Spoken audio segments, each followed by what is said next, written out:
آتے ہیں کہ ان دو لڑکیوں میں سے ایک نے کہا اپنے ابا سے، کیونکہ وہ لڑکیاں بیچاری بکریاں بھی چرایا کرتی تھیں گھر میں، یعنی یوں سمجھے کہ آج کے زمانے کے لحاظ سے جاب کرتی تھی وہ، آج کے زمانے کی، کیونکہ گھر میں کمانے والا کوئی نہیں تو بیٹی کمائے گی نا.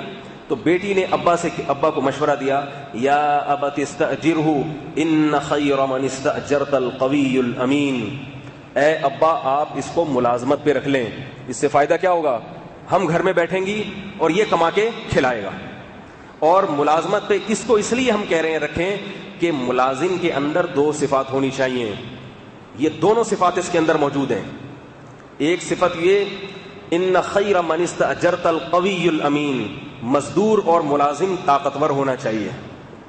کمزور آدمی کو مزدور رکھیں گے تو وہ 2 اینٹیں اٹھانے میں اتنا ٹائم لگا دے گا کہ آپ کی ساری دہاڑی سارا دن میں 1 فٹ کھڈا کھودے گا.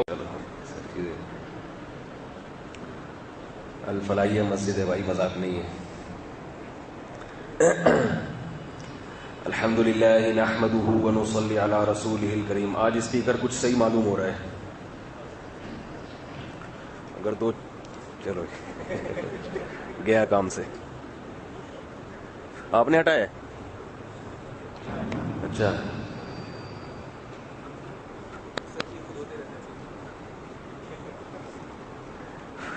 بند ہو گیا بھائی.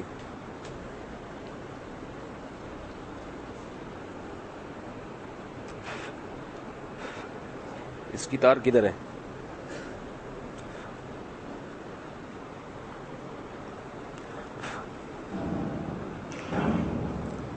یہ وہاں سے ہل رہا ہے. چلیں خیر. الحمدللہ نحمدہ ونصلی علی رسولہ الکریم. اما بعد فاعوذ باللہ من الشیطان الرجیم. بسم اللہ الرحمن الرحیم.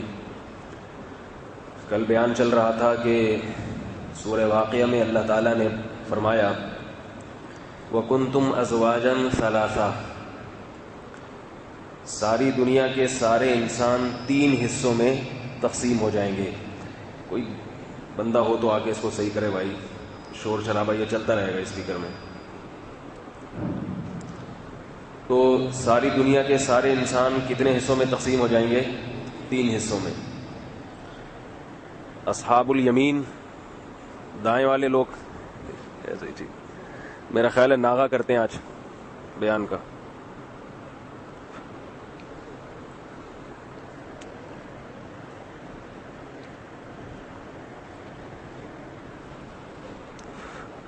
وہاں سے ہل رہا ہے کیا؟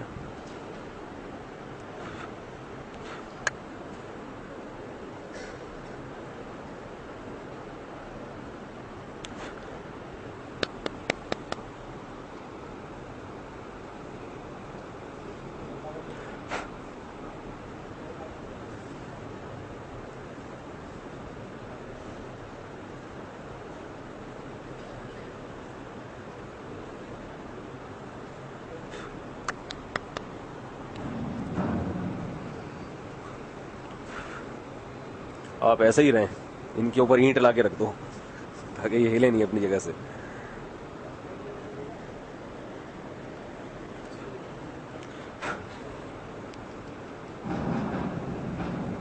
تو آپ ایسے ہی بیٹھے رہیں گے.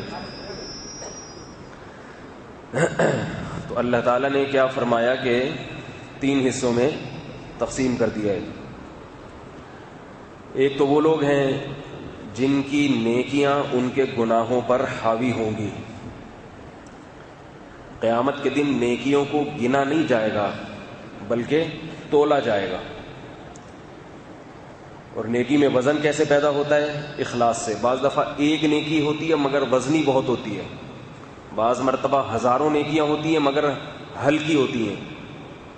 اسی طرح بعض دفعہ ہزاروں گناہ ہوتے ہیں مگر ہلکے ہوتے ہیں، اور ایک گناہ ہوتا ہے مگر بھاری ہوتا ہے. تو قیامت کے دن اعمال کو گننے کے بجائے اللہ نے تولنے کا معاملہ رکھا ہے، تولا جائے گا. جس کا نیکیوں کا پلڑا جھک گیا فَهُوَ فِي عِيشَةٍ رَاضِيَةٍ، اور جس کا گناہوں کا پلڑا جھک گیا فَأُمُّهُ هَاوِيَةٌ، اس کا ٹھکانہ جہنم کی آگ ہے. اللہ تعالی ہم سب کو محفوظ رکھے. اور ایک طبقہ وہ ہے والسابقون السابقون، جن کا میں نے کل تذکرہ کیا تھا۔ قرآن مجید میں اس مضمون کو اللہ نے اور بھی دوسری جگہ پر بیان کیا ہے، مگر دوسرے انداز سے۔ فرمایا ان تجتنبوا کبائر ما تنہون عنہ نکفر عنکم سیئاتکم، کہ اگر تم کبیرہ گناہوں سے بچو گے تو اللہ تمہاری چھوٹی موٹی خطاؤں کو معاف کر دے گا۔ تو اس سے پتہ یہ چلا کہ نیکیوں کا پلڑا جھکانے کے لیے کیا کرنا کافی ہے؟ کبیرہ گناہوں سے بچ لو۔ اور ایک اور جگہ فرمایا هو اعلم بكم اذ انتم اجنة في بطون امهاتكم فلا تزكوا انفسكم هو اعلم بمن اتقى۔ اس سے پہلے والی آیت کیا ہے قاری صاحب؟ الذين يجتنبون كبائر الاثم والفواحش الا اللمم۔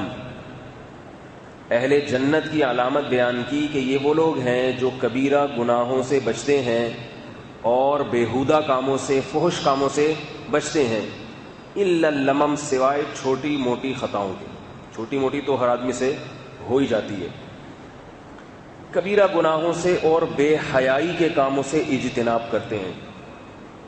اللہ نے کبیرہ گناہ کے ساتھ بے حیائی کو ذکر کیا، اس میں یہ مقصد ہے کہ بے حیائی والے کام یہ بھی کبیرہ گناہوں میں داخل ہیں۔ اور آج کل جو میڈیا ہے نا، میڈیا اور آج کل کے جدید تعلیم یافتہ لوگ وہ حیا کو کھرچ کھرچ کے نکال رہے ہیں۔ جس عورت میں شرم و حیا زیادہ ہو اسے احمق اور بے وقوف کہا جاتا ہے۔ یونیورسٹیوں میں آپ دیکھ لیں، لڑکیوں سے تقریریں کروائی جاتی ہیں لڑکوں کے سامنے۔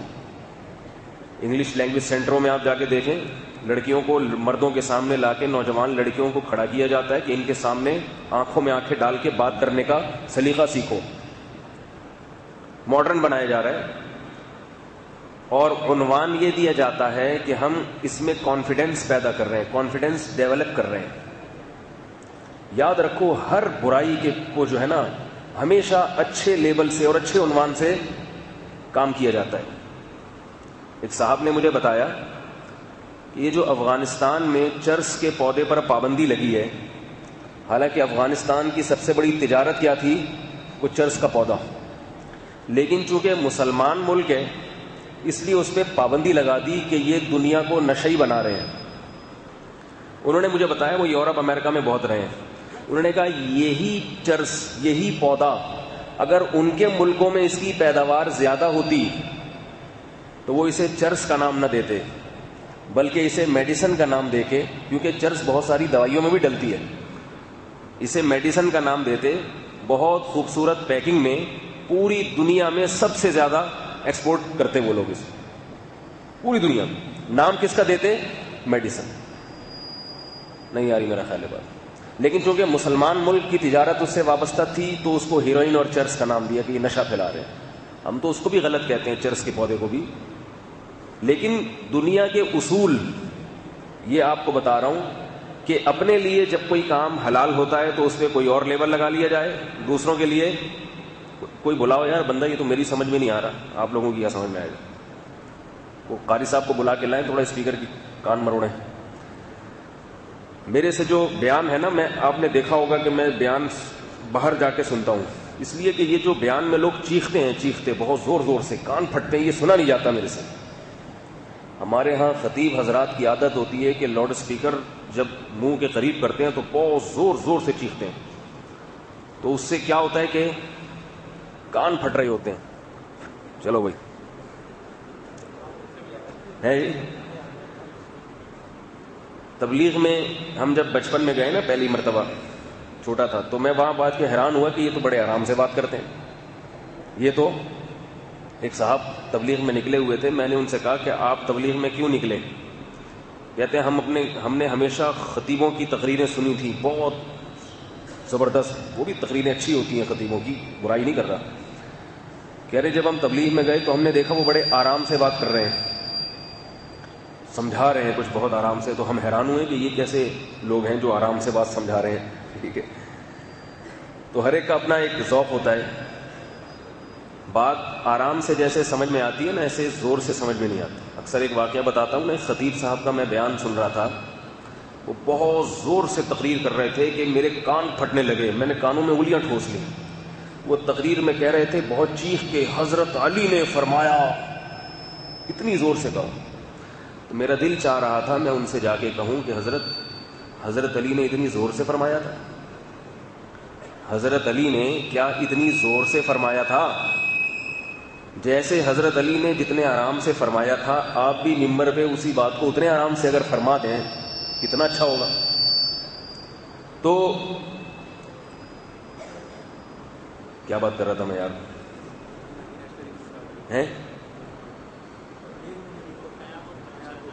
ہاں، حیا کی بات عرض کر رہا تھا کہ ہر گناہ کو اچھا لیبل لگا کے، عنوان اچھا لگا دو. نبی صلی اللہ علیہ وسلم نے فرمایا قرب قیامت میں لوگ شراب پئیں گے اور اس کا نام تبدیل کر دیں گے. شراب سے چونکہ وہ ہوتا ہے نا، لوگ کہتے ہیں شرابی ہے، تو نام تبدیل کر لیں گے کہ بھائی وہ ڈپریشن کی ایک ٹونک ہے جو پی رہا ہے. یہ ٹیبلٹ ہوتی تھی، اب ٹونک آ گئے، تو یہ نام تبدیل کر دیں گے. برائی پہ نا اچھا لیبل لگا دیتے ہیں. آپ نے دیکھا ہوگا جو لبرل طبقہ ہے وہ اپنی بیویوں کو، بیٹیوں کو پردہ وردہ نہیں کراتے، اپنے دوستوں سے ملواتے ہیں. یہ میری آپ کی بھابھی ہیں، ابھی کل شادی ہوئی ہے، تو یہ آپ کی بھابھی ہیں، ان سے ملیے. تو وہ کیا کہتے ہیں کہ بھائی ہم جو ہیں براڈ مائنڈڈ لوگ ہیں، ہم دوسرے پر بدگمانی نہیں کرتے. ہم اپنے دوست سے اپنی وائف کو ملوا رہے ہیں، جوان وائف، ابھی نئی نئی شادی ہوئی ہے، اس کی دلہن ہے، وہ ملوا رہے ہیں، دوست بھی آ کے مل رہے ہیں اپنے دوست کی دلہن دیکھنے کے لیے، بھائی سب آ رہے ہیں. تو ہم کیا ہیں، براڈ مائنڈ لوگ ہیں. ہم تنگ نظر نہیں ہیں کہ ہمارا دوست میری دلہن کو جو دیکھے گا تو غلط نیت سے دیکھے گا. یہ تو مولویوں کی گھٹیا سوچ. مولوی ایسی باتیں کرتے ہیں کہ یہ جو ہے نا اپنی بیوی کو چھپاؤ اپنے دوستوں سے، کیونکہ وہ جب تمہاری بیوی پہ نظر ڈالے گا تو اس کے دل میں گندے خیالات آ سکتے ہیں. تو یہ مولویوں کی نا گھٹیا سوچ ہوتی ہے. یہ میں نہیں کہہ رہا، یہ لبرل طبقہ کہتا ہے. کہتے ہیں ہم یہ سمجھتے ہیں کہ ایسا کچھ نہیں ہے.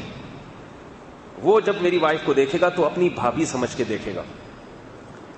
ہم تو اوریجنل بھابھی کے بارے میں کہتے ہیں کہ نہیں دیکھو بھائی اس کو، جو اوریجنل بھابھی ہے. تو ہر گناہ کو، اس کو کیا ہو گیا؟ تو کسی اور پلگ میں لگا دینا اس کو، تو اوپر لگا دیں وہاں. جب یہ بٹن خراب تھا تو اس کو دن میں صحیح کر لینا چاہیے تھا نا.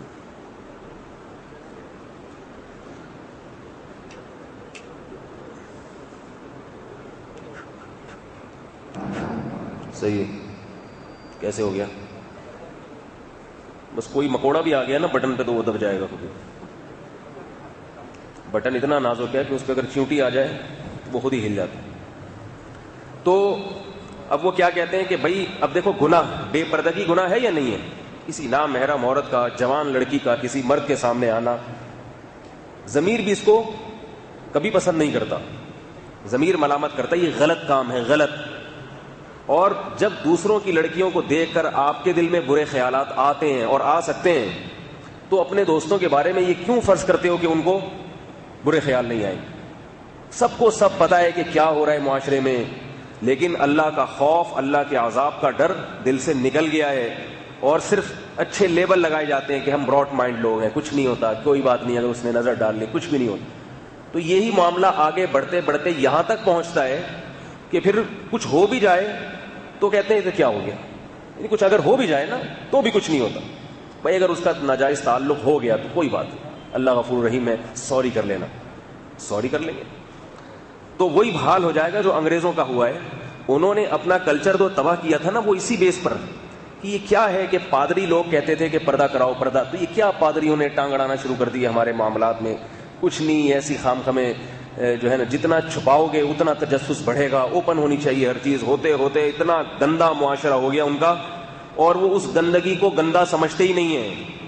اگر آپ گوروں کو بولو نا کہ تمہارا معاشرہ اتنا گندا ہے، صبح و شام زنا ہوتا ہے اس میں، اور یہ کچھ ہوتا ہے، اس کی بیوی ادھر، اس کی بیوی ادھر جا رہی ہے، کیا ہو رہا ہے؟ تو کہہ رہے اس سے کیا ہوتا ہے؟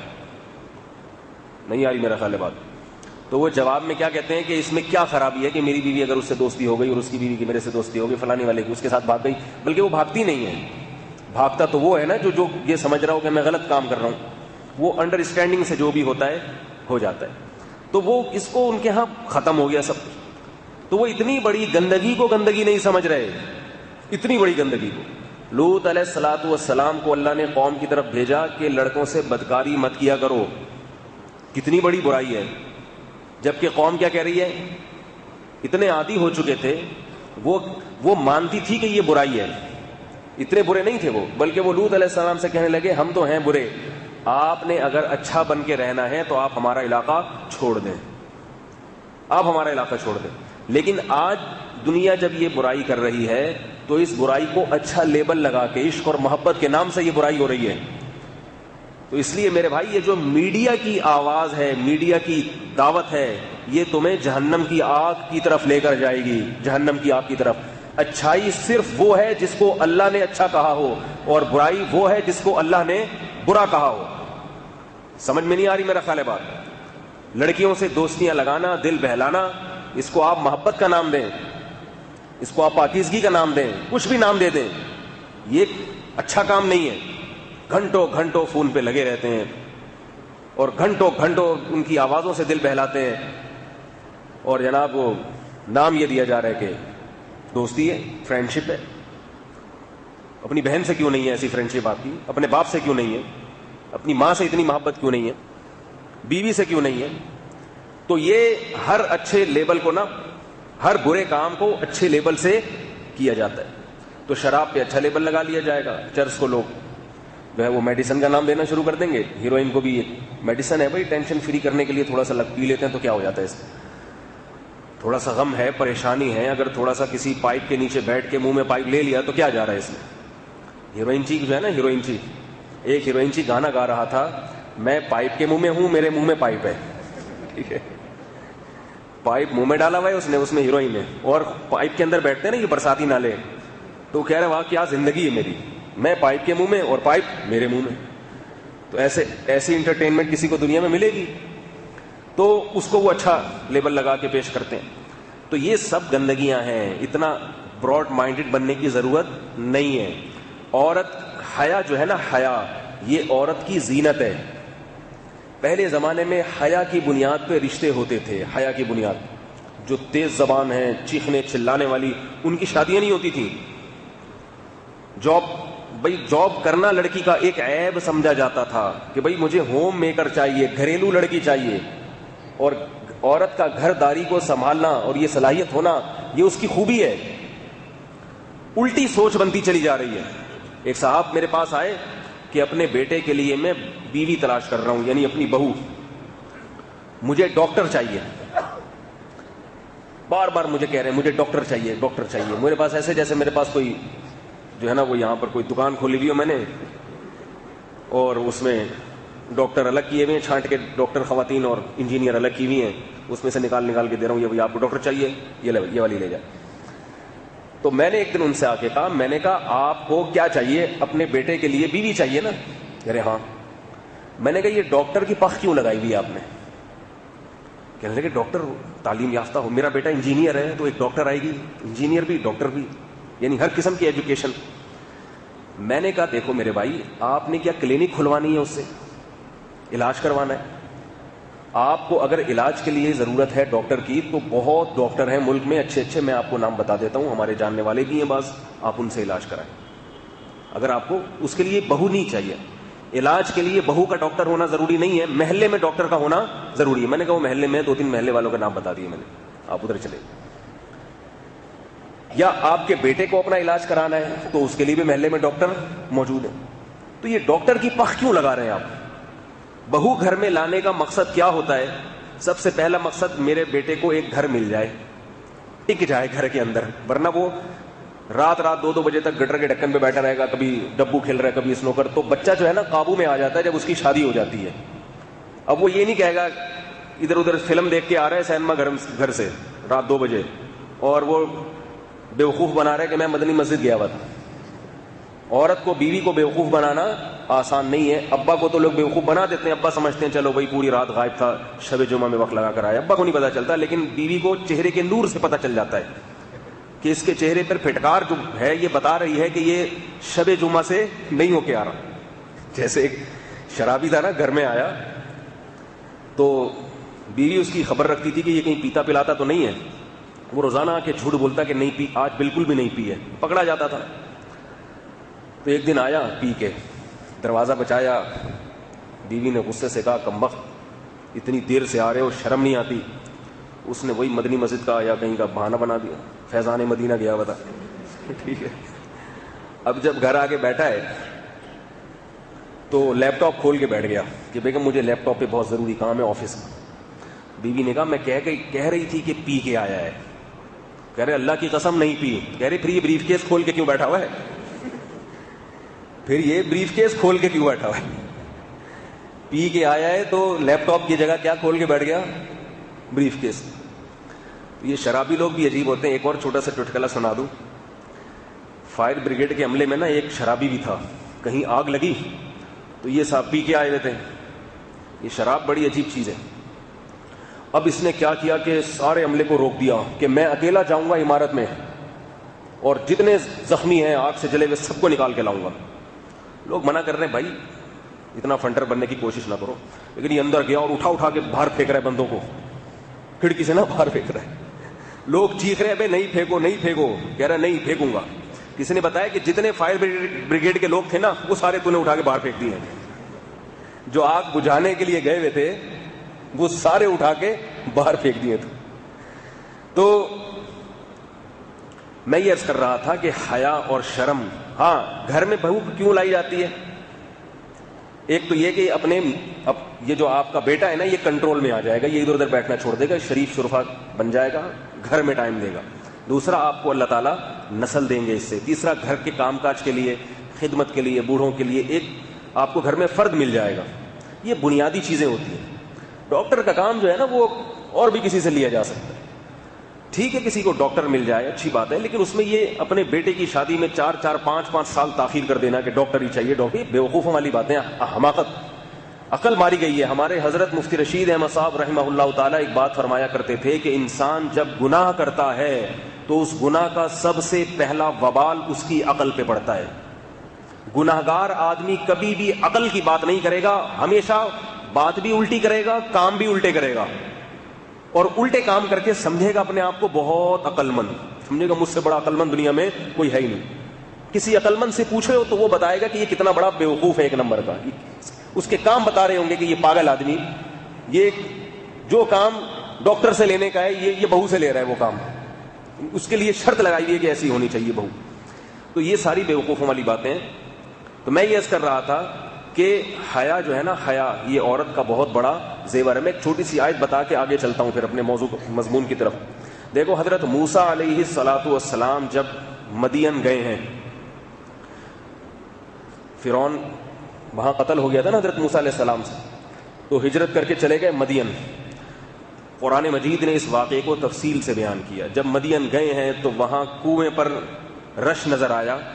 فوجد من دونہم امرأتین تذودان، تو دور کھڑے دیکھا دو لڑکیوں کو کہ وہ مردوں سے دور ہٹ کے کھڑی ہوئی ہیں اور انتظار کر رہی ہیں کہ کنویں پر سے مجمع ختم ہوگا تو ہم بھی پانی نکالیں گے. تو اللہ تعالیٰ نے ان خواتین کی یہ صفت کو بیان کیا کہ وہ مردوں کے مجمع سے دور ہٹ کے کھڑی ہوئی. آج کیا سمجھا جاتا ہے کہ جو بس اپنا حق لینے کے لیے مردوں کے شانہ بشانہ چلو، گھس جاؤ مردوں کے مجمع میں. دور کھڑی ہوئی ہیں وہ. حضرت موسیٰ علیہ السلام کو ان پہ رحم آیا، ترس آیا. ان سے جا کے پوچھا کہ ان کو حضرت موسیٰ کو خیال یہ تھا کہ مجمع ختم ہوتے ہوتے تو کئی گھنٹے لگ جائیں گے، یہ تو بیچاری کھڑی کھڑی بہت تھک جائیں گی.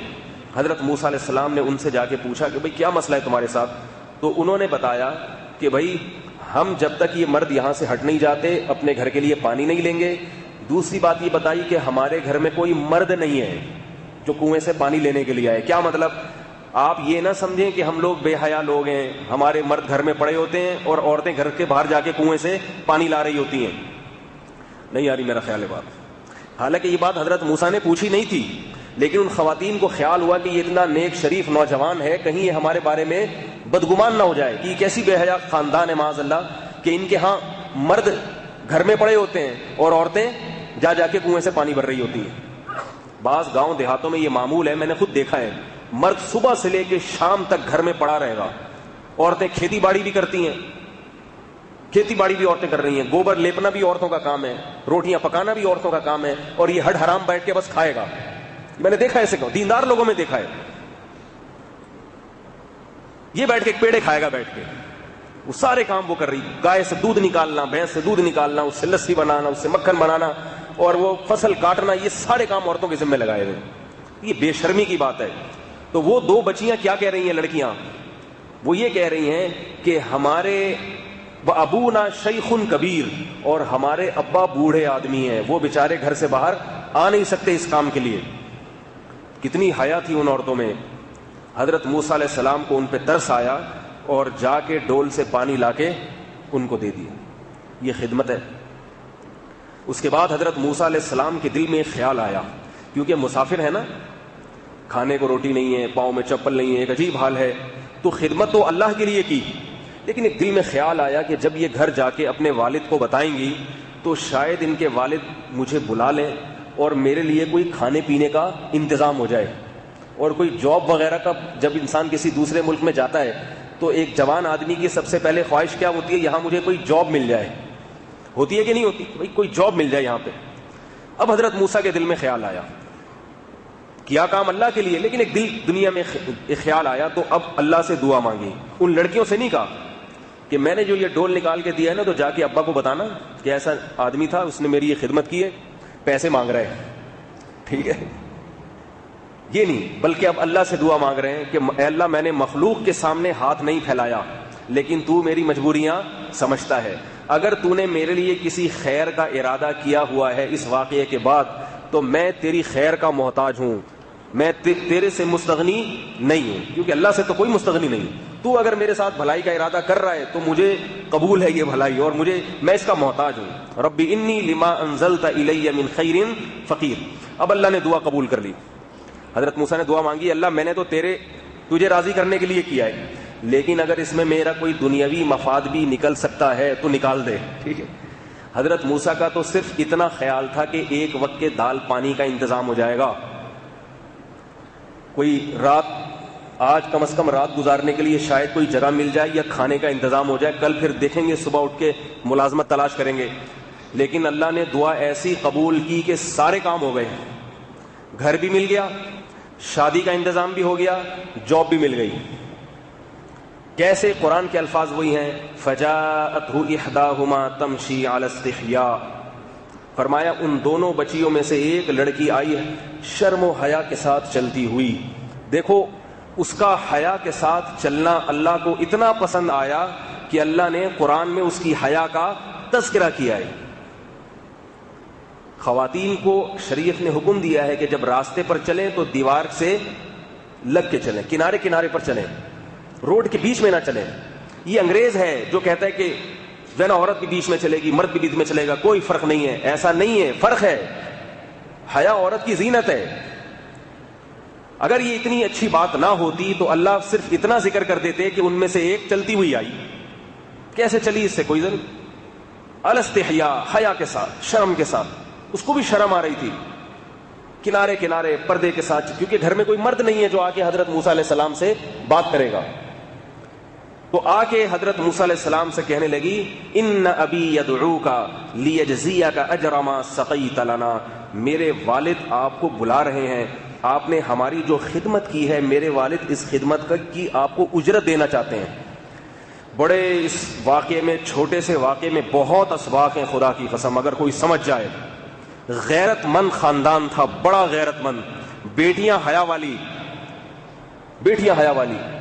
بوڑھا باپ کتنا دیندار کہ اگر کسی نے میری خدمت کی ہے تو میں اس کو اس کا معاوضہ دوں گا. آج کل صرف تھینک یو کہہ دیتے ہیں, شکریہ. شکریہ کا پتلی گلی سے نکلو, نہیں آ رہی میرا خیال ہے بات.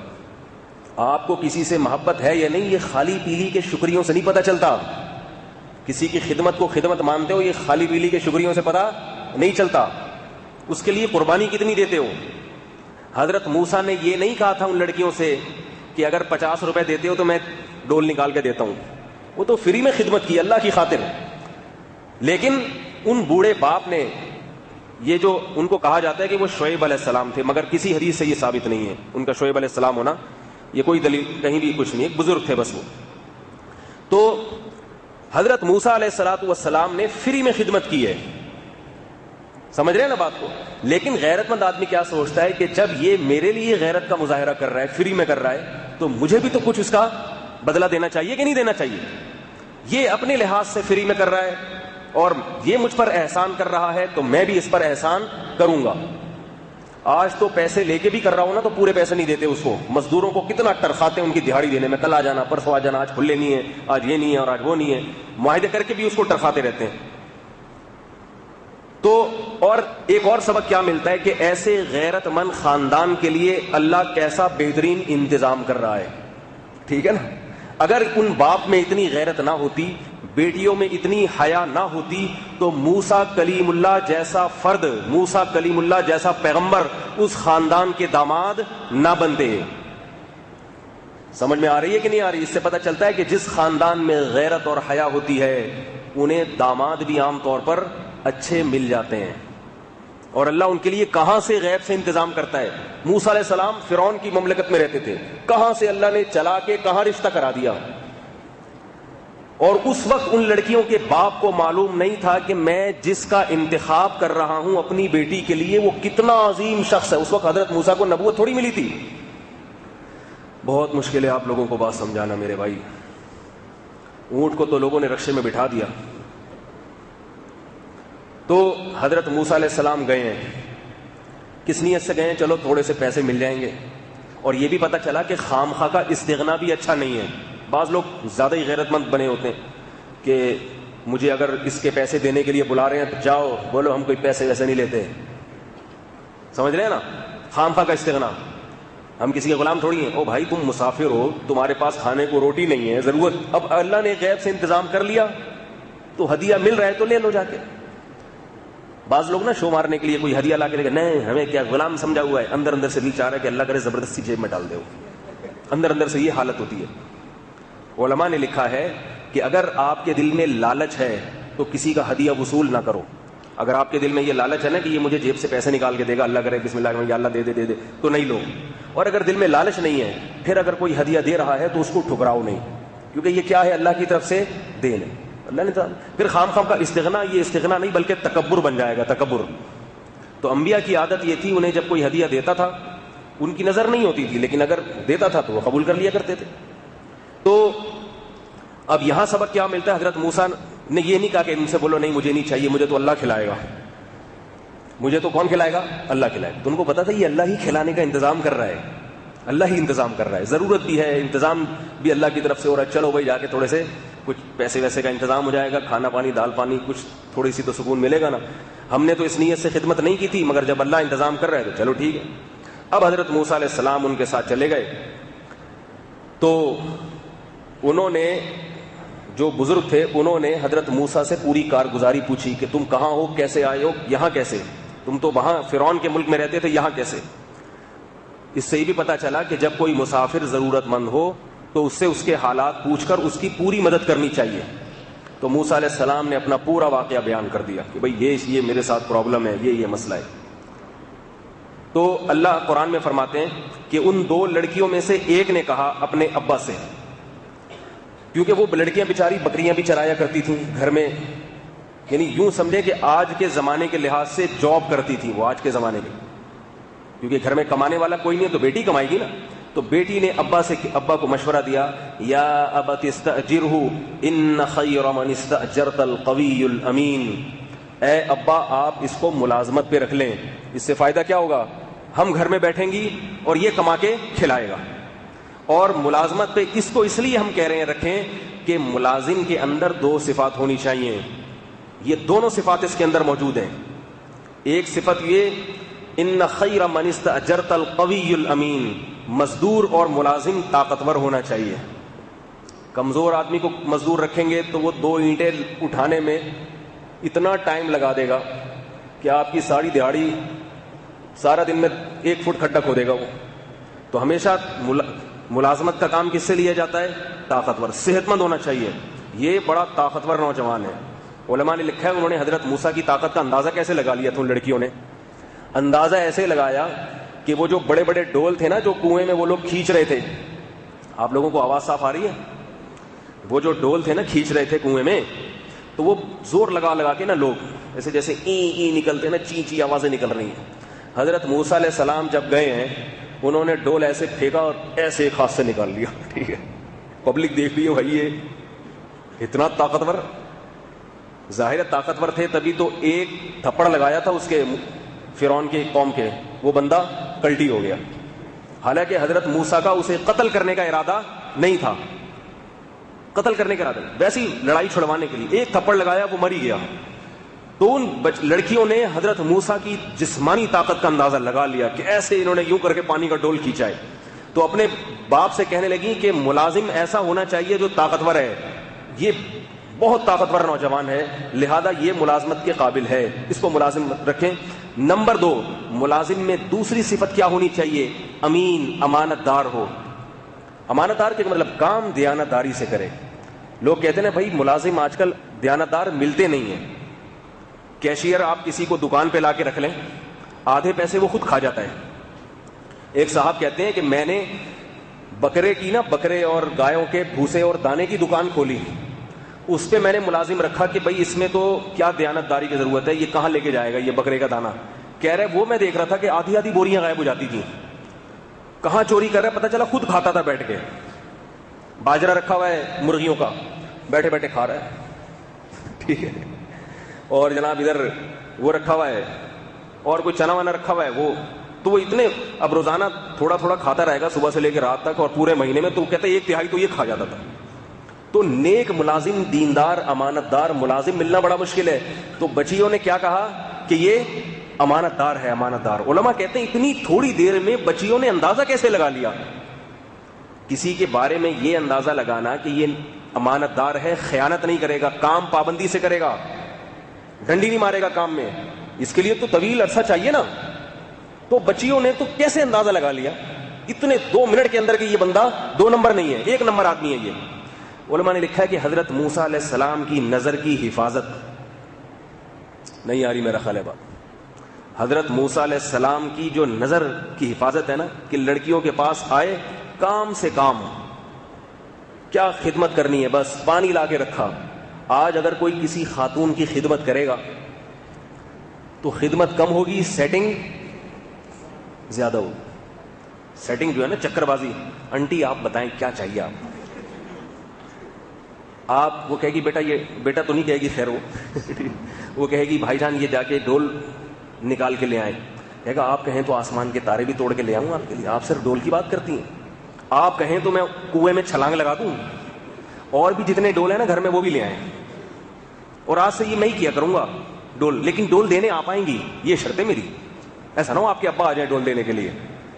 یہ چند چیزیں ہوتی ہیں جن سے انسان کے کردار کا پتہ چل جاتا ہے. اپنے کام سے کام, بھائی انسان کی خدمت کرنی ہے, نظر جھکی ہوئی ہے, آئے ڈول اٹھا کے لا کے واپس.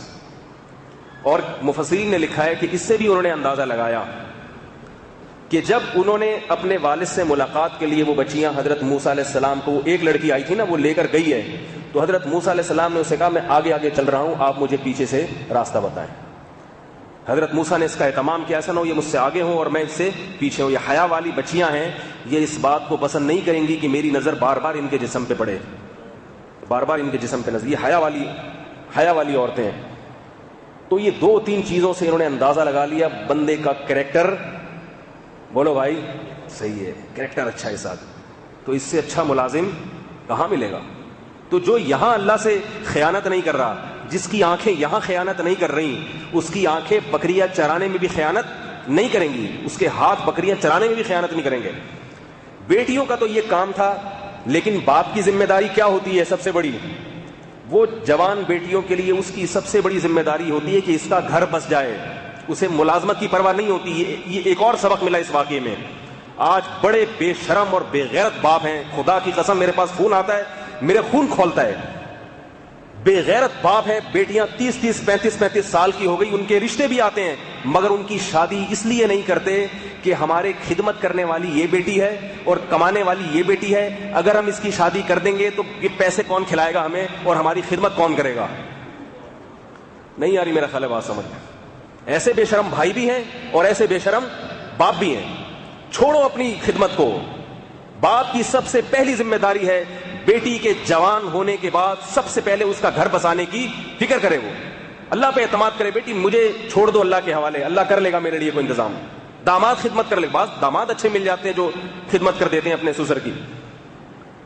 مائیں بھی بعض ایسی لالچی ہو گئی ہیں، میرے پاس فون آتے ہیں، پتہ نہیں کہاں کہاں سے فون آتے ہیں، میں 30,000 روپے کما رہی ہوں، میرے رشتے آتے ہیں مگر میرے بھائی ٹانگ اڑا دیتے ہیں۔ لڑکی کہہ رہی ہے کیوں؟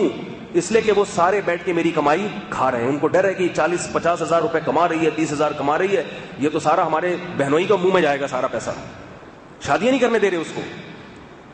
تو یہ چونکہ غیرت مند خاندان تھا نا، بیٹیاں بھی حیا والی، باپ بھی حیا والا، تو اللہ ان کے ایک ایک بات کو قرآن میں ذکر کر رہے ہیں۔ بیٹی کہہ رہی ہے کہ ابا اس کو ملازم رکھ لیں، ابا دل میں سوچ رہا ہے کہ بھائی مجھے تو داماد چاہیے، بیٹیاں میری جوان ہیں، تو ابا نے بیٹیوں سے مشورہ بھی نہیں لیا، کیونکہ ابا کو پتا تھا کہ میری بیٹیاں میری اس پیشکش کو مسترد نہیں کریں گی، کیونکہ لڑکی اگر شریف ہو تو اس کو بھی شوہر میں یہ دو چیزیں چاہیے ہوتی ہیں، ایک طاقتور ہونا چاہیے اور ایک امانت دار ہونا چاہیے۔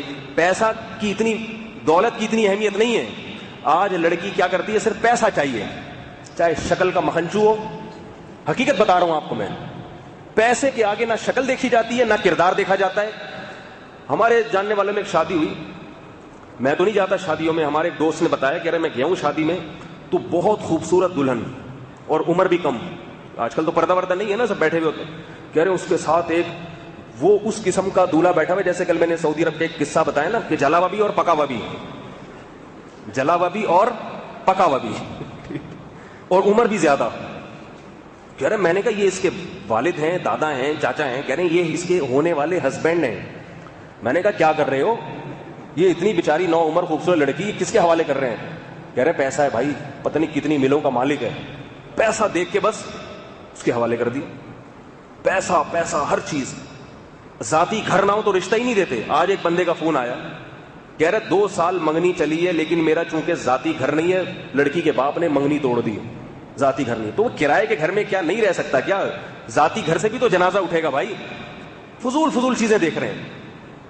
تو باپ جانتا تھا کہ میری بیٹیاں عقل مند ہیں، میری بیٹیاں عقل مند ہیں، جب یہ خود اپنے منہ سے کہہ رہی ہیں کہ یہ طاقتور بھی ہے اور امانت دار بھی، تو انہیں اس رشتے سے انکار نہیں ہوگا۔ سارا خاندان ہی اچھا تھا نا، آج کل مسئلہ یہ ایک آدمی صحیح ہوتا ہے دوسرا الٹا ہوتا ہے گھر میں، وہ کچھ الگ بات کر رہا ہوتا ہے، یہ الگ، یہ 4 مہینے کے لیے تبلیغ میں وقت لگا رہا ہے، وہ فیضان مدینہ میں جا رہا ہے، ٹھیک ہے نا، وہ غیر مقلدین کے پاس بیٹھ رہا ہے، وہ غامدی کے بیانات سن رہا ہے، اس کے قادیانیوں سے تعلقات ہیں اور یہ کسی مذہب کو مانتا ہی نہیں ہے، ایک ہی گھر میں عجیب سی کھچڑی پکی ہوئی ہے۔ وہ پھر کہہ رہا ہے یہاں ہونی چاہیے، وہ کہہ رہے ہیں یہاں نہیں ہونی چاہیے، وہاں ہونی چاہیے، جو ہے نا وہ بنی ہوئی ہے سب۔ تو وہ جو باپ تھا نا لڑکی کے والد بزرگ، انہوں نے فوراً کیا سوچا، اب دیکھو قرآن یہ ایک ایک چیز کو کیوں بیان کر رہا ہے، ہمیں سبق دلانے کے لیے کہ ہماری بھی یہی سوچ ہونی چاہیے، بیٹیوں کے بارے میں، بہنوں کے بارے میں یہی سوچ ہونی چاہیے۔ تو جیسے ہی حضرت موسیٰ علیہ السلام کی تعریف سنی اپنی بیٹیوں کے منہ سے کہ ملازمت رکھ لو، اس کو ملازم رکھ لو، تو شعیب علیہ السلام نہیں سوری، وہ جو بزرگ تھے انہوں نے فوراً موسیٰ علیہ السلام سے اسی مجلس میں کہا، انی اريد ان انكحك احدى ابنتي هاتين على ان تأجرني 8 حجج، اے موسیٰ میں چاہتا ہوں کہ ان 2 میں سے کسی ایک سے تیرا نکاح کر دوں، بتا قبول ہے یا نہیں ہے؟ مہر کیا ہوگا؟ مہر یہ کہ تو میری ملازمت کرے گا، بکریاں چرائے گا، کیونکہ میری ضرورت بھی ہے اور تجھے ملازمت کی نہیں، جاب 10 سال تک میرے لیے جاب ہوگی، ٹھیک ہے نا، کیا مطلب میرے گھر کا خرچہ بھی تمہیں اٹھانا پڑے گا۔ پہلے زمانے میں مہر یہ جائز تھا، اب ہماری امت شریعت میں جائز نہیں، اب ہماری شریعت میں یہ ہے کہ پیسہ بیوی کو ملے گا، پہلے یہ جائز تھا۔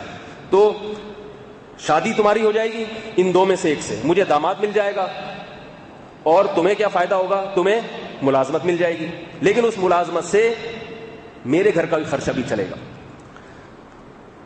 یہاں بھی سبق ملتا ہے، ان لڑکیوں کے والد نے یہ نہیں کہا کہ میں 6 مہینے استخارہ کروں گا، یہ جب جاہل مولویوں کی جاہلوں والی باتوں نے تمہیں الو بنایا ہے نا، خدا کی قسم میں بہت میرا خون یعنی اس پہ جو ہے نا چلتا ہے۔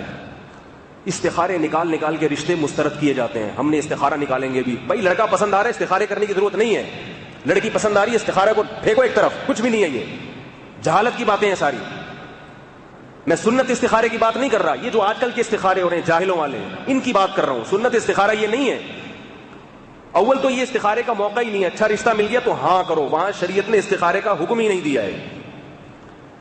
تو انہوں نے دیکھا کہ جب طاقتور بھی ہے, امین بھی ہے, تو استخارہ کیا نکالنا ہے اسی محفل میں, اسی مجلس میں.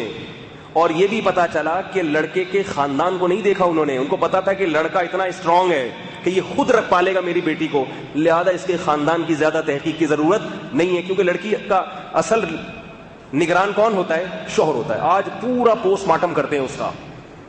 داماد ہے نا, تمہارا ابا کیا کرتے ہیں, چاچا کیا کرتے تھے, ان کی پکوان کی دکان ہے وہاں پہ. اچھا ٹھیک ہے, پکوان ان کے جو ہے نا باپ دادا میں کوئی بھینسوں والے بھی گزرے ہیں, سنا ہے بھینسوں کا کاروبار تھا ان کا. وہ بھائی باپ دادا میں گزرے ہیں, جس کا اپنا بزنس ہے, فیکٹری کہہ رہے نہیں, وہ آثار تو آئیں گے نا بھینسوں کے. وہ تو آج ایک بندے کا فون آیا, ہم تو سارا دن یہی بھگت رہے, کہہ رہے وہ پتہ نہیں ہمارے خاندان میں کون سے قبل مسیح کسی سے کوئی غلطی ہو گئی تھی, تو لڑکی والوں کو پتا چلا تو انہوں نے اس بنیاد پہ رشتہ توڑ دیا کہ آپ کے خاندان میں نا یہ ٹیکنیکل فالٹ ہے, اس کے اثرات آئیں گے. وہ بندہ صحیح ہے, وہ رکھ رہا ہے اپنی ذمہ داری پہ, تو کیا پھر کہتے ہیں رشتے ہی نہیں ہے. کہاں سے ہوں گے رشتے, شادیاں کہاں سے ہوں گی جب تم نے اتنی پخے لگا لی.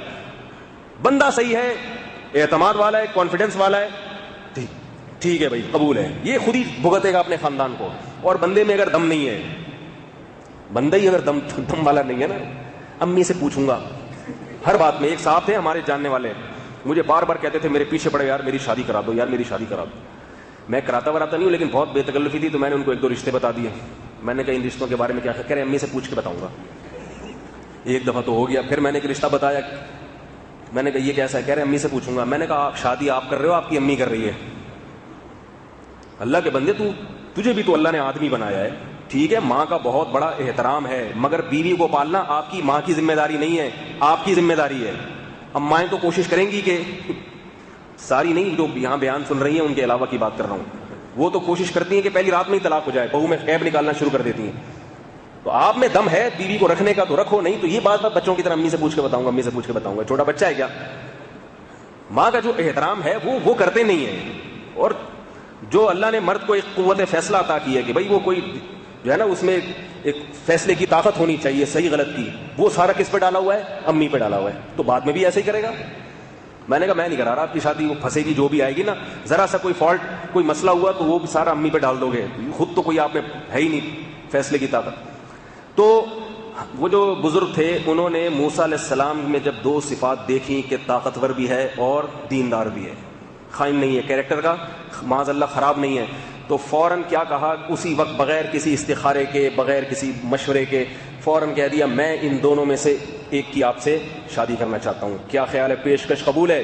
اس سے یہ بھی پتہ چلا کہ اپنی بہن یا بیٹی کا کسی اور پہ رشتہ پیش کرنا یہ غیرت کے خلاف نہیں ہے. بعض لوگ کیا کرتے ہیں, بیٹیاں بہنیں گھر میں بیٹھی بیٹھی بوڑھی ہو رہی ہیں, کسی کو بتاتے ہی نہیں ہیں, کہتے ہیں خود سے کوئی رشتہ آئے گا, ہم نے کہہ دیا تو ہماری عزت کیا رہ جائے گی معاشرے میں. کوئی ایسی بات نہیں ہے بھائی, پیغمبروں نے اپنی بیٹیاں خود پیش کی ہیں. نبی صلی اللہ علیہ وسلم نے اپنی بیٹی حضرت علی پہ پیش کی ہے, حضرت عمر رضی اللہ تعالیٰ عنہ نے اپنی بیٹی نبی صلی اللہ علیہ وسلم پہ پیش کی ہے, ابو بکر پہ پیش کی, حضرت عثمان پہ پیش کی. تو کوئی اس میں مسئلہ نہیں ہے, اگر بیٹی یا بہن جوان ہو گئی ہے آپ خود سے پیشکش کر دیں کہ بھائی میں اپنی بہن کا آپ سے نکاح کرنا چاہتا ہوں, لیکن یہ اس کے لیے ضروری ہے کہ سامنے والا عزت دار ہو. بعض دفعہ عزت دار نہیں ہوتا, وہ آپ کی عزت کا جنازہ نکال دیتا ہے پورے معاشرے میں, سب کو بتاتا پھرے گا اس نے اپنی بہن کی پیشکش کی تھی مگر میں نے ٹھکرا دی. تو وہ آپ کی عزت کا خیال رکھنے والا ہو, وہ یہ اس کا خیال ضروری ہے, کیونکہ میرا بیان کو لوگ آدھا سمجھتے ہیں, پھر اپنی عزت کے خود ہی جنازے نکالتے پھرتے ہیں پھر وہ. تو فوراً کیا کہا, ادھر موسیٰ علیہ السلام کا جواب سنیں. موسیٰ علیہ السلام نے یہ نہیں کہا میں ایکچولی ابھی میں تھوڑا پریشان ہوں, ابھی تو میں مسافر ہوں, ابھی تو میں یہاں جاب تلاش کروں گا, اور اگر چلو جاب مجھے مل بھی گئی ہے تو میں کچھ پیسے تو ایک بنا لوں نا. یہی ہوتا ہے نا, ابھی تو مجھے نئی جاب ملی ہے, ابھی تو میں اپنا گھر بناؤں گا, ابھی تو میں وہاں میں پلاٹ کا کہہ کر آیا ہوں فرعون کے ملک میں کسی کو, ٹھیک ہے, وہاں بھی میرے پر کیس چل رہا ہے قتل کا, وہ کیس سے نمٹ جاؤں, ٹھیک ہے نا, اور ابھی نئے الیکشن ہونے والے ہیں, اس میں شاید نئی حکومت آ جائے تو میری قوم پہ جو ظلم ہو رہے ہیں اس سے نجات مل جائے, اور دوسرا میں تو قوم کا رہبر ہوں, ٹھیک ہے, نبی نہیں تھے مگر ایک قوم کی درد اور جذبہ تو تھا نا, تو وہ جذبہ ہے, اور میں اپنی قوم کے لیے یہ کروں گا, پھر یوں کروں گا, پھر یہ ہوگا, پھر فلانا ہوگا. ہو جاتی موسیٰ علیہ السلام کی شادی, جیسے آج کتنے یہاں بیٹھے ہوں گے 40 سال کے اسی اس میں. تو حضرت موسیٰ علیہ السلام نے یہ نہیں کہا کہ میں پیسے اکٹھے کروں گا, 1 روپیہ, ابھی تو کھانے کو روٹی نہیں ہے اور آپ شادی کی باتیں کر رہے ہیں. حضرت موسیٰ علیہ السلام نے فوراً, قرآن کے کیا خوبصورت الفاظ ہیں, فرمایا فرمایا کہ ذالک بینی و بینک، جیسے انہوں نے کہا نا ان دونوں میں سے ایک کی آپ، کیونکہ دو بہنوں سے اکٹھی شادی ہو نہیں سکتی، اگر جائز ہوتا نا تو شاید وہ کہتے یہ دونوں آپ کے نکاح میں ہیں، ان دونوں میں سے ایک آپ کے نکاح میں دیتا ہوں، قبول ہے؟ فوراً کہا ذالک بینی و بینک، یہ میرا اور آپ کے درمیان ایگریمنٹ ہو گیا، بس قبول ہے، ٹھیک ہے، قبول ہے فوراً۔ پیغمبر نکاح پہ حریص ہوتے ہیں، اور آج کا مسلمان نکاح نہیں کرتا، نکاح کے لیے صرف مجھے چھوڑا ہوا ہے معاشرے میں اکیلے کو، فرض کفایہ آپ کرتے رہیں، ٹھیک ہے، ہم بیٹھے ہوئے پیڑے کھا رہے ہیں یہاں پہ۔ مجھے جو شادیوں کا شوق ہے نا وہ ان آیتوں کی وجہ سے ہے، ان آیتوں، پیغمبر صلی اللہ علیہ وسلم کی سیرت اور یہ آیتیں کہ بھئی نکاح عبادت ہے، پیغمبروں کی سنت ہے۔ علامہ ابن جوزی نے لکھا ہے کہ نکاح کی اتنی بڑی فضیلت ہے کہ موسیٰ علیہ السلام نے شادی کے لیے 10 سال بکریاں چرانا گوارا کر دیا، 10 سال، کہا کہ یہ سودا سستا ہے، 10 سال بکریاں چراؤں گا، شادی تو ہو جائے گی نا، کیونکہ پیغمبر کو نکاح کی قدر ہوتی ہے، اس سے اولاد ملتی ہے، ان کو پتا تھا کہ میں نکاح کروں گا تو آگے میری نسل میں جو ہے نا اللہ اور لوگوں کو پیدا کریں گے، تو فوراً پیشکش قبول کر لی۔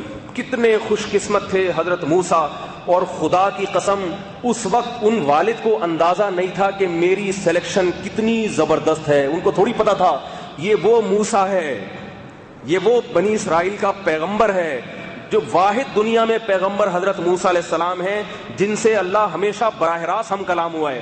یہ خاصیت اللہ نے کسی پیغمبر کو عطا نہیں فرمائی۔ قرآن کیا کہہ رہا ہے؟ ایک جگہ قرآن نے تمام پیغمبروں پر جس طرح وحی آتی تھی نا اس کا تذکرہ کیا ہے، اے نبی ہم نے آپ پر ایسے وحی کی جیسے آدم پر، جیسے نوح پر، جیسے ابراہیم پر، جیسے اسماعیل پر، جیسے اسحاق پر، جیسے یعقوب پر، جیسے داؤد پر، جیسے سلیمان پر۔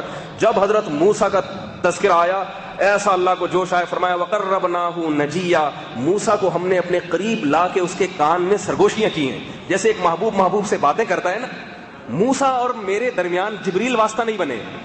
دیکھو یہ فضیلت جزوی ہوتی ہے، فضیلت کلی جو ہے نا وہ تو ہمارے نبی صلی اللہ علیہ وسلم کو حاصل ہے کیونکہ تمام پیغمبروں کے سردار ہیں، لیکن اللہ نے بعض چیزیں بعض پیغمبروں کو دی ہیں، اس میں دوسرے پیغمبر کو شریک نہیں کیا۔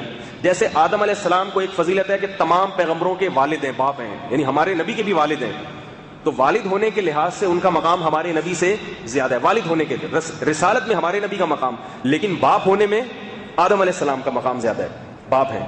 تو ایسے ہی یہ جو حضرت موسیٰ کو معجزہ دیا ہے نا کلیم اللہ ہونے کا، یہ کسی پیغمبر کو نہیں ملا کہ براہ راست اللہ سے ہم کلام۔ وَقَرَّبْنَاهُ نَجِيًّا وَنَادَيْنَاهُ مِن جَانِبِ الطُّورِ الْأَيْمَنِ، کوہ طور کے دائیں کنارے پر بلا کر براہ راست ہم کلام ہوتے تھے۔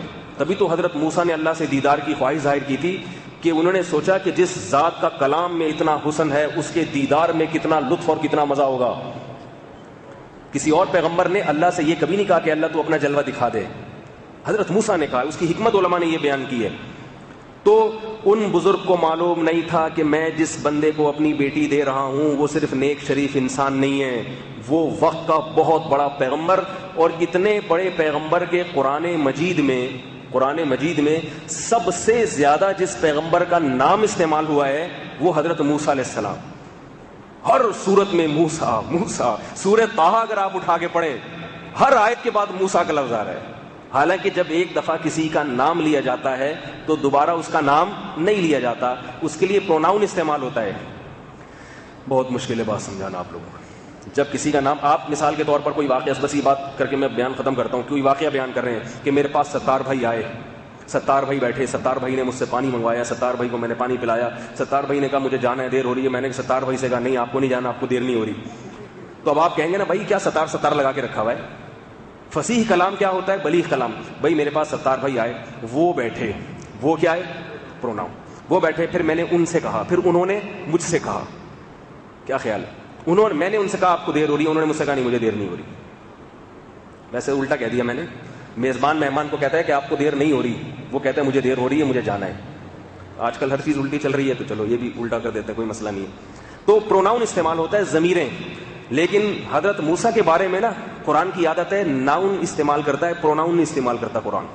وَمَا تِلْكَ بِيَمِينِكَ يَا موسیٰ، اے موسیٰ، ابھی پہلے بات حضرت موسیٰ سے چل رہی ہے۔ طٰہٰ مَا أَنزَلْنَا عَلَيْكَ الْقُرْآنَ لِتَشْقَىٰ، آگے آتا ہے هَلْ أَتَاكَ حدیث موسیٰ، اے نبی تمہیں موسیٰ کی خبر پہنچی، اے نبی تمہیں موسیٰ کی خبر پہنچی۔ جب ہم نے اس کو کوہ طور پہ بلایا اور ہم نے اس سے خطاب کیا تو اس خطاب میں جگہ جگہ موسیٰ کا لفظ آ رہا ہے. وما تلک بیمینک یا موسیٰ، اے موسیٰ تیرے ہاتھ میں کیا ہے؟ حضرت موسیٰ نے فرمایا یہ لاٹھی ہے جس سے میں یہ کام کرتا ہوں. القیہا یا موسیٰ، اے موسیٰ اسے پھینک دے زمین پہ. بار بار موسیٰ، بار بار موسیٰ. تو یہ محبت کی علامت ہے، اللہ کو اپنے پیغمبر سے محبت.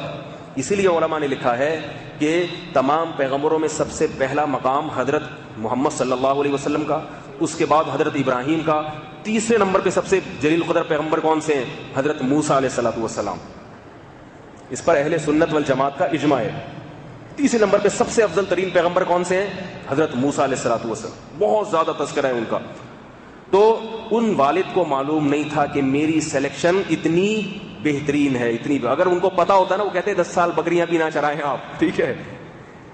اور اس سے ہمیں کیا سبق ملتا ہے کہ جس گھرانے میں حیا ہو، شرم ہو اور باپ میں توکل ہو اللہ پہ، پیسوں کا لالچی نہ ہو، ان کے لیے اللہ کیسے کیسے انتظام کرتے. ان کو ڈاکٹر نہیں چاہیے تھی کہ داماد میرا ڈاکٹر ہوگا تو میں کروں گا شادی، ورنہ نہیں کروں گا. اور حضرت موسیٰ نے بھی یہ نہیں کہا مجھے تو انجینئر چاہیے. یہ کیا حیا شرم، مجھے ایسی آج کل ہوتا ہے نا بھائی مجھے ذرا بولڈ قسم کی لڑکی چاہیے، مجھے اپنے دوستوں سے ملوانا ہوتا ہے، اس سے ایکچولی بہت سارے کام ہوتے ہیں، میں مصروف ہوتا ہوں تو کمپنی کے بہت سارے کام ہوتے ہیں، وہ میٹنگس ہوتی ہیں تو میری وائف مل لیں گی ان سے. اس کے لیے ملازم رکھ لو میرے بھائی ان کاموں کے لیے، ٹھیک ہے نا، اپنے دوستوں سے ملوانے کے لیے. اپنی بیوی کو گھر میں رکھو گھر کے کاموں کے لیے.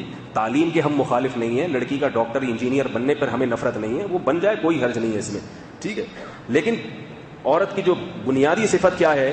گھرداری، گھر سنبھالنا. پیغمبروں کی زوجات نے یہی کام کیے، علم کی بھی اشاعت کی ہے لیکن گھرداری بھی سنبھالی ہے انہوں نے. تو یہ بہت سارے اسباق ہمیں ملتے ہیں، اور بھی بہت ساری باتیں. یہ تو بیان جو میں لے کے چلا تھا وہ پھر ادھورا رہ گیا، پھر انشاءاللہ اس کو مکمل کریں گے. آج 24ویں رات تھی، کل 25ویں رات ہے نا. کل میرا بیان ہے پہاڑ گنج میں، تو یہاں بیان نہیں ہوگا کل، وہ بہت عرصے سے پیچھے پڑے ہوئے ہیں. تو میں نے آخری اشرے میں جتنے بیانات تھے سارے کینسل کیے ہیں، سارے بیانات کینسل کیے ہیں. ختم قرآن کے نا کہاں سے دعوت آ رہی تھی، تو صرف اعتکاف والوں کے لیے، بھئی یہ لوگ یہاں ہمارے لیے یہاں کے بیٹھے ہوئے تو ہم یہاں سے وہاں لے جائیں گے. لیکن ایک بیان کیونکہ وہ پہاڑ گنج کے پٹھان ہیں، وہ بیان میں کوشش کے باوجود بھی کینسل نہیں کر سکا. پٹھان تو پٹھان ہوتے ہیں نا، انہوں نے تو دھمکیاں دینا شروع کر دی تھیں بیان ہوگا، تو ہم نے کہا چلو پھر کہہ رہے ہیں تو ہوگا، تو اس لیے وہاں ہوگا. باقی سارے بیان جو ہے نا انشاءاللہ یہی ہوں گے. اللہ تعالیٰ سمجھنے کی عمل کی توفیق عطا فرمائے. سبحانک اللہم و بحمدک، نشہد ان لا الہ الا انت، نستغفرک و نتوب الیک.